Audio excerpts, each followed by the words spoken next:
दोस्तों, ये कहानी उस वक्त की है जब अंग्रेज हम पर राज किया करते थे।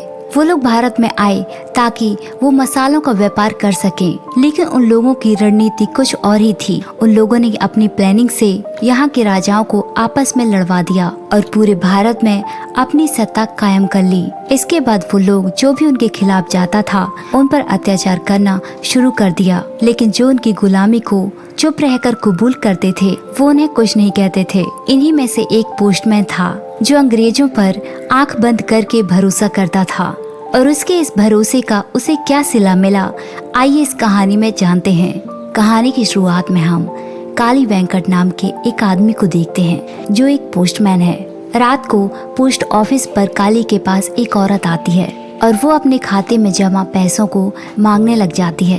काली इस पर कहता है कि अभी पोस्ट ऑफिस बंद है, कल सुबह जब पोस्ट ऑफिस खुलेगा तब आना। लेकिन उस औरत को 500 रुपए की सख्त जरूरत थी। काली उसकी पासबुक को देखकर उसे बताता है कि तुम्हारे अकाउंट में तो सिर्फ 250 रुपए हैं और मैं 500 रुपए कैसे दे सकता हूँ। वहीं पास ही में लेटा एक बूढ़ा आदमी काली से कहता है कि इसे 500 रुपए दे दो, ये औरत तुम्हारे पैसे लेकर कहीं भाग नहीं जाएगी। काली उस बूढ़े आदमी की बात सुनकर पैसे गिनने लग जाता है, लेकिन इससे पहले कि काली उसे पैसे देता वो औरत उसके हाथ से पैसे छीनकर वहाँ से भाग जाती है। अगली सुबह काली नेटवर्क ढूंढते हुए पहाड़ियों के पास जाता है और आखिरकार उसे नेटवर्क मिल जाता है। वो अपने हेड ऑफिस कॉल करता है और अपने सीनियर से कहता है कि मेरा यहाँ से ट्रांसफर कर दीजिए, ये एक रिमोटेड एरिया है। काली का सीनियर उससे कहने लग जाता है कि तुमने 1 महीने पहले ही ज्वाइन किया है और इतनी जल्दी तुम ट्रांसफर मांग रहे हो। वो कहता है अभी वहीं ड्यूटी करो, नहीं तो रिजाइन कर दो। दरअसल काली यहाँ 1 महीने से रह रहा है। पहाड़ी के आसपास बसे छोटे छोटे गाँव में वो पोस्ट डिलीवर करता है। गांव के लोग बहुत कम पढ़े लिखे हैं और काली को अक्सर अजीब अजीब हरकतों से उसे तंग करते हैं। गांव वाले हमेशा काली से कहते रहते हैं कि कोई भी उनका कुछ भी नहीं बिगाड़ सकता, क्योंकि गांव वालों की रक्षा महादेश्वरा करता है। इस जगह पर फोन कॉल्स के लिए सिग्नल भी नहीं मिलता, इसलिए काली बहुत परेशान हो चुका है और वो मजबूरन यहाँ रह रहा है। अपनी इस पोस्टमैन की नौकरी से भी तंग आ चुका है। वहाँ से काली अपने ऑफिस वापस आ जाता है। वो देखता है कि वहाँ पर ईदा मलई गांव से एक आदमी आया है। वो काली से चिल्ला चिल्ला कर ऊंची आवाज में बात करता है। वो आदमी ईदा मलई गांव की एक औरत मरियम्मा की चिट्ठी के बारे में पूछ रहा है। पिछले 4 सालों से मरियम्मा अपनी चिट्ठी का इंतजार कर रही है। दरअसल उसने किसी चीज की अर्जी दी थी और उसका जवाब अभी तक नहीं आया है कि उसकी अर्जी मंजूर की गई या नहीं। खैर, काली उस आदमी से कहता है कि जैसे ही मरियम्मा की चिट्ठी मेरे पास आएगी मैं खुद ही तुम्हारे गांव आऊंगा और मैं वो चिट्ठी तुम्हारी मरियम्मा को दे दूंगा। फिर वो आदमी वहाँ से चला जाता है। कुछ दिन के बाद फाइनली मरियम्मा के लिए एक चिट्ठी आती है। वो चिट्ठी कलेक्टर की तरफ से आई थी। वो चिट्ठी को देखकर काली के दिमाग में एक आइडिया आता है। वो सोचता है कि क्यों ना मैं कलेक्टर से अर्जी करके इस पोस्ट ऑफिस को एक बैंक बनवा दिया जाए, और वो इसके लिए अर्जी डाल देता है। गांव वाले अनपढ़ थे, इसलिए वो उन लोगों का फायदा उठाता है और उनके अंगूठे के निशान ले लेता है। लेकिन गांव में एक लड़का था, उसका नाम गणेश था। वो पढ़ा लिखा था, लेकिन वो काली पर बहुत भरोसा करता था, इसलिए वो उस चिट्ठी को बिना पढ़े उस पर साइन कर देता है। अगले दिन गणेश अपनी पत्नी को लेकर शहर जा रहा था। तभी काली उससे कहता है कि कलेक्टर ऑफिस के बाहर मेरा एक आदमी मिलेगा, तुम उसे ये लेटर दे देना। गणेश वो लेटर ले जाता है और यहाँ काली ईदा मलई गांव के लिए मरियम्मा का लेटर लेकर निकल जाता है। ईदा मलई गांव पहाड़ी की चोटी के दूसरी तरफ था। काली को वहाँ जाने पर बहुत मुश्किल होती है। वो रास्ता भी सही नहीं था। तभी अचानक उसे एक आदमी मिल जाता है। अच्छी बात तो ये थी कि वो आदमी ईदा मलई ही जा रहा था। दोनों आपस में बातें करने लग जाते हैं। कुछ दूरी तय करके काली थक जाता है। वो उस आदमी से कहता है कि आखिर ये रास्ता किसने बनाया है। वो आदमी उसे कहता है कि हम सबसे पहले जो रहता था हमारा भगवान महादेश्वरा।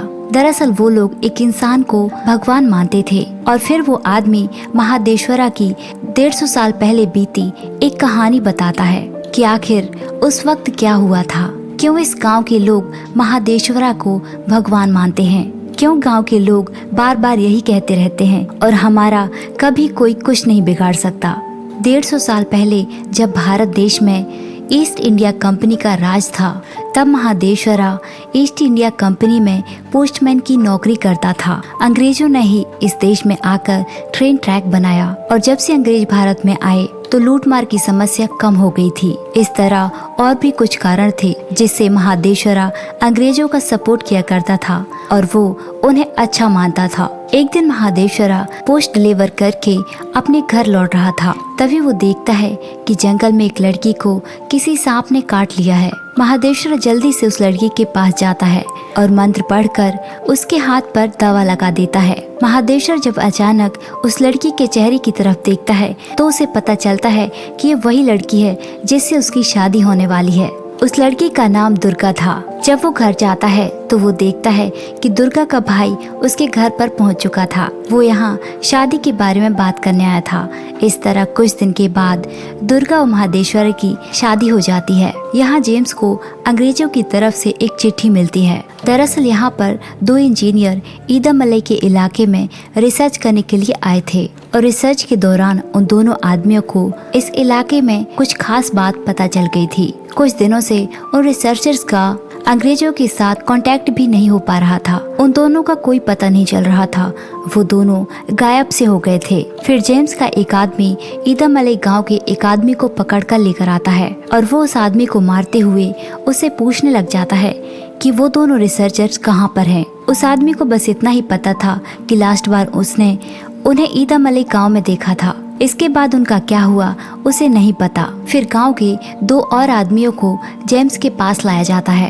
वो आदमी जेम्स को बताते हैं कि गांव वालों के मना करने पर भी वो दोनों साइंटिस्ट जंगल में शिकार करने के लिए चले गए थे, लेकिन वो कभी वापस नहीं आए और उनका सारा सामान आज भी ईदमलई के बंगले पर पड़ा हुआ है। उनके साथ क्या हुआ किसी को कुछ नहीं पता। फिर जेम्स महादेश्वर से उनका सामान लाने को कहता है। उस सामान में कुछ डॉक्यूमेंट्स भी थे। जेम्स उस डॉक्यूमेंट्स को देखकर बहुत खुश हो जाता है। जब महादेश्वर शाम को अपने घर वापस आता है तो वो देखता है कि वहाँ पर मादा स्वामी नाम का एक आदमी आया है और वो दुर्गा के पिता से कुछ बात कर रहा है। जैसे ही महादेश्वरा आता है, मादा स्वामी उसे देखकर वहाँ से चला जाता है। फिर महादेश्वरा दुर्गा के पिता से पूछता है कि वो आदमी आपसे क्या बात कर रहा था। इस पर वो कहता है कि मादा स्वामी तुम्हारे बिना पूछे तुम्हारे घर में घुस आया तो तुम्हें इतना बुरा लग रहा है, और यही अंग्रेज हमारे देश में बिना पूछे घुस आए तो तुम्हें बुरा नहीं लगा। और दुर्गा के पिता उसे बताते हैं कि जिस रेलवे ट्रैक की वजह से तुम अंग्रेजों को पसंद करते हो, उसी ट्रेन से ये अंग्रेज हमारे देश का सारा सोना लूटकर अपने देश लेकर जाते हैं। हमारे देश के लोग अपनी ही जमीन में गुलामी कर रहे हैं और जो भी उनके खिलाफ जाता है वो मारा जाता है। जब मैं तहसीलदार था तो मुझे भी लगता था कि अंग्रेज बहुत अच्छे हैं, लेकिन जब मुझे पता चला कि ये लोग हमारे ही लोगों पर किस तरह अत्याचार कर रहे हैं तो मैंने अपनी नौकरी छोड़ दी और मैं अपने लोगों की भलाई के लिए अब लड़ाई लड़ रहा हूँ। महादेश्वर उसकी बातों पर यकीन तो नहीं करता, लेकिन सोचने में मजबूर हो जाता है।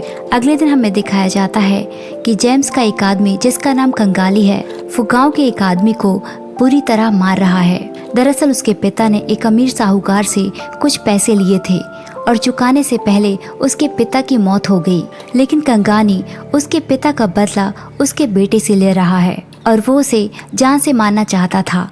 लेकिन तभी वहाँ पर महादेश्वरा आ जाता है। वो लड़का महादेश्वरा का दोस्त था। महादेश्वरा कंगानी की गर्दन पर अपना भाला रख देता है और वो उस लड़के को छोड़ने को कहता है। तभी वहाँ पर जेम्स भी आ जाता है। जेम्स उस लड़के को छोड़ने को कहता है, लेकिन कंगानी उससे कहता है यदि हमने बिना कुछ किए इस लड़के को ऐसे ही छोड़ दिया तो लोगों के मन से मेरा और आपका डर निकल जाएगा। अच्छा होगा कि आप महादेश्वरा को शैलम मार्शल आर्ट्स में खेलने के बाद ही फैसला करो।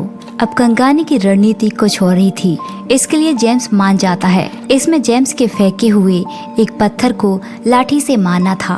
खेल शुरू हो जाता है और महादेश्वरा ये खेल जीत जाता है और वो अपने दोस्त को छुड़वा लेता है और उसे लेकर अपने घर वापस आ जाता है। महादेश्वरा मादा स्वामी को अपने पास बुलाता है और वो सब मिलकर अंग्रेजों से लड़ने का फैसला करते हैं, क्योंकि महादेश्वरा अब अंग्रेजों की सच्चाई जान चुका था। अगले दिन महादेश्वरा जेम्स के बंगले में जाता है। महादेश्वरा एक पोस्टमैन था, इसलिए जेम्स उसे एक डॉक्यूमेंट से भरा हुआ बैग देता है और वो बैग हेड ऑफिस में डिलीवर करने को कहता है। दूसरी तरफ कंगानी को एक आदमी बताता है कि महादेश्वरा गांव के कुछ लोगों के साथ मिलकर अंग्रेजों के खिलाफ कोई रणनीति बना रहा है। कंगानी अपने आदमियों के साथ मिलकर महादेश्वरा के घर पर हमला कर देता है। घर पर महादेश्वरा की पत्नी दुर्गा अकेली थी। वो अपनी जान बचाकर जंगल में भागने लग जाती है। भागते हुए उसे रास्ते में महादेश्वरा मिल जाता है और उसे देखकर उसकी जान में जान आती है। दुर्गा उसे सारी बात बताती है। महादेश्वरा उसे कहता है कि तुम घर जाओ और मैं तुम्हारे पीछे पीछे आता हूँ। महादेश्वरा वो डॉक्यूमेंट्स पत्थर के नीचे वहीं पर छुपा देता है और यहाँ कंगानी के आदमी दुर्गा को जिंदा जलाने वाले होते हैं। तभी वहाँ पर महादेश्वरा आ जाता है। वो कंगानी और उसके आदमियों को मारकर अपने परिवार को अपने साथ ले जाता है। अब उस बैग में इम्पोर्टेंट डॉक्यूमेंट्स थे और महादेश्वरा के इस विद्रोह से जेम्स को बहुत बड़ा झटका लगता है। जेम्स डॉक्यूमेंट्स के लिए महादेश्वरा को ढूंढने लग जाता है। कहानी यहाँ से फिर से प्रेजेंट में आती है, जहाँ वो आदमी काली को ये कहानी सुना रहा था। वो ये कहानी अधूरी छोड़कर महादेश्वरा के मंदिर जाने लगता है। काली उससे कहता है कि कहानी तो पूरी कर दो। वो आदमी उससे कहता है कि कहानी मैं बाद में पूरी कर दूंगा, पहले तो मरियम्मा की चिट्ठी देकर आ जाओ। काली मरियम्मा की चिट्ठी देने जा रहा था। रास्ते में उसे वही औरत मिलती है जो रात को पैसे मांगने आई थी और पैसे छीनकर भाग गई थी। वो काली को कुछ पैसे देती है और उसमें कुछ एक्स्ट्रा पैसे भी देती है और वो कहती है मेरे खाते में जमा कर देना। काली उससे कहता है कि मैं फीड करने के लिए मशीन नहीं लेकर आया। इस पर वो औरत कहती है कि कोई बात नहीं, आप मेरे पैसे लेकर कहीं भाग नहीं जाएंगे। फिर काली वहाँ से मरियम्मा के घर पहुँच जाता है। मरियम्मा उसे वो चिट्ठी पढ़कर सुनाने को कहती है। काली उस चिट्ठी को पढ़कर सुनाता है कि आपने जो 4 साल पहले अर्जी दी थी वो मंजूर कर ली गई है। अब से आपको वृद्धा पेंशन के साथ साथ विधवा पेंशन भी आपको आपके घर पोस्टमैन लाकर देगा। मरियम्मा उसे बताती है कि पहले मुझे पोस्टमैन से मेरे घर पर ही पैसे मिल जाते थे, लेकिन 4 सालों से कुछ नए नियम बन गए और मुझे पैसे बैंक जाकर उठाने पड़ेंगे। लेकिन यहाँ से बैंक बहुत दूर है और हमारे यहाँ रास्ता भी ठीक नहीं है। मैं भला बूढ़ी औरत कैसे पैसे लेने जाऊंगी, इसलिए मैंने अर्जी दी थी। इस बात पर मरियम्मा बहुत खुश हो जाती है और काली से महादेश्वरा के मंदिर जाने को कहती है और काली मरियम्मा को अपनी गोद में उठाकर महादेश्वरा के मंदिर ले जाने लगता है। मंदिर पहुंचकर एक बार फिर से उसे वही आदमी मिलता है जिसने महादेश्वरा की अधूरी कहानी सुनाई थी। यहाँ से वो आदमी महादेश्वरा की आगे की कहानी सुनाता है। महादेश्वरा के विद्रोह के कुछ महीनों के बाद जेम्स ने उसे पकड़ लिया। उसे उसके विद्रोह की इतनी बड़ी सजा दी थी कि इसे सुनकर ही इंसान की रूह कांप जाए। जेम्स ने महादेश्वरा को एक नुकीले खंबे में बैठाकर उसे बांध दिया था और उसे मरने के लिए ऐसे ही छोड़ दिया था। धीरे धीरे वो खंबा महादेश्वरा के अंदर से कंधों तक चीरता गया।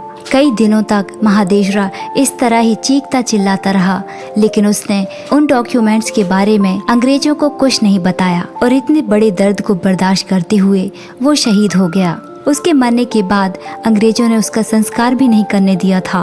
उसकी डेड बॉडी को गिद्ध, चील, कौवे नोच नोच कर खा गए थे और जब अंग्रेज वहां से चले गए तो आज आसपास के लोग उसी खंबे के सामने महादेश्वरा की पूजा करते हैं और वहां पर दिया जलाते हैं। काली महादेश्वरा की कहानी सुनकर पोस्ट ऑफिस आता है और अब उसे एक पोस्टमैन की कुर्बानियों का अंदाजा लग चुका था। एक पोस्टमैन का काम सिर्फ काम नहीं बल्कि एक भरोसा है और यही वो पोस्ट ऑफिस है जहाँ महादेश्वर काम किया करता था। लेकिन काली इस पोस्ट ऑफिस को बंद करने के लिए कलेक्टर को चिट्ठी लिख चुका था। काली को अपनी गलती पर पछतावा था। वो ये सब सोचते हुए रोने लग जाता है। थोड़ी देर बाद वहाँ पर गणेश आता है और वो कहता है कि आपका लेटर मैंने कलेक्टर के वहाँ नहीं दिया क्योंकि इस पर तो आपने गलत एड्रेस लिखा हुआ है। इस बात पर काली बहुत ज्यादा खुश हो जाता है और अगली सुबह काली बहुत खुश था। अपनी पोस्टमैन की जॉब को बहुत अच्छे तरीके से कर रहा था और अब वो ये काम पूरी ईमानदारी के साथ करना चाहता था और वो खुशी खुशी